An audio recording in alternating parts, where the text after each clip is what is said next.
going on? This one gonna be about Charles Barkley and his Kobe Bryant takes, and he says Kobe was no hero. I'm gonna look at it in a few ways. I've seen some different people have different comments about this. I'm gonna start off by first saying this: Charles Barkley was a great player, one of the greatest players I ever saw play.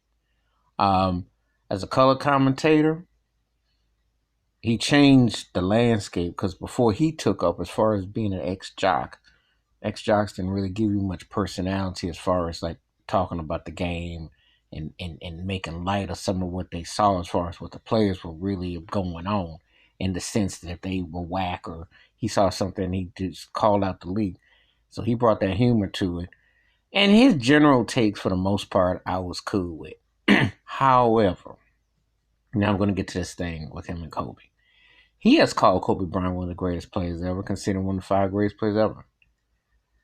Charles and Michael Jordan were inseparable at once upon a time.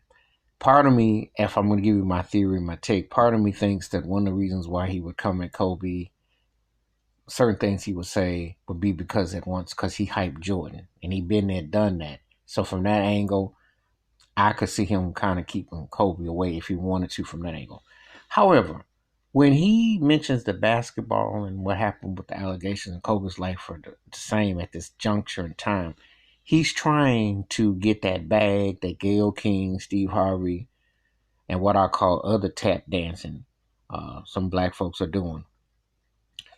And somebody will say, well, you're not respecting his opinion. I'm going to say it like this. Kobe Bryant was never convicted of nothing. So why are people so quick to rush? The timing is wrong. And it's no time and place. But also, more importantly, he never was convicted of anything. And why is it being brought upon early as fresh of his death? Why is it sensationalism? I have an exception. I have a problem with that with Barkley. You know, Charles likes to shock jock sometimes. He likes to dance and veer. He, in his respected field in the sports world, is where Steve Harvey is in the TV world, or Gayle, or some of the others black prominent ones, and in the sense that the black former athlete, superstar turned commentator in the media, oh, he's at a high realm because a lot of what he has done, you don't have Shannon Sharp with Skip Bayless if it wasn't Charles Barkley. See, everyone pays the way, especially with black. And if you have personality, it takes one person that gets that ball rolling. Charles opened that field gate for a lot of them. Shaquille O'Neal included. That had to work because Charles Barkley was that type of voice that compelled and viewership. And me people, regardless if they disagree with him, he made that. But the thing about Kobe is this.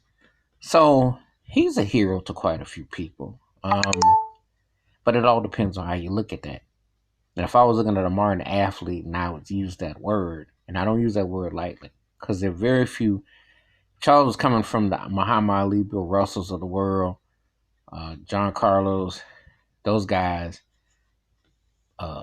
Jim Brown, talking about those guys, then yeah, I wouldn't put Kobe in that sentence. Like I would say Colin Kaepernick, because that's a man that sacrificed a lot. But I will say this: Kobe's very instrumental, influential, important, and he touched a lot of lives. So that can't be disputed. All depends on where you're coming with this. But to tie false things, a narrative with his career is just another tacky turkey move to get a bag. That has no place. And that people need to heal and mourn and let that go. So I question what Charles Barkley's motives is with Kobe Bryant at this stage. That's my thoughts and takes about Charles Barkley's take on Kobe Bryant. Feel free to like it, subscribe, and the bell rings in the video. We'll wrap again. Peace.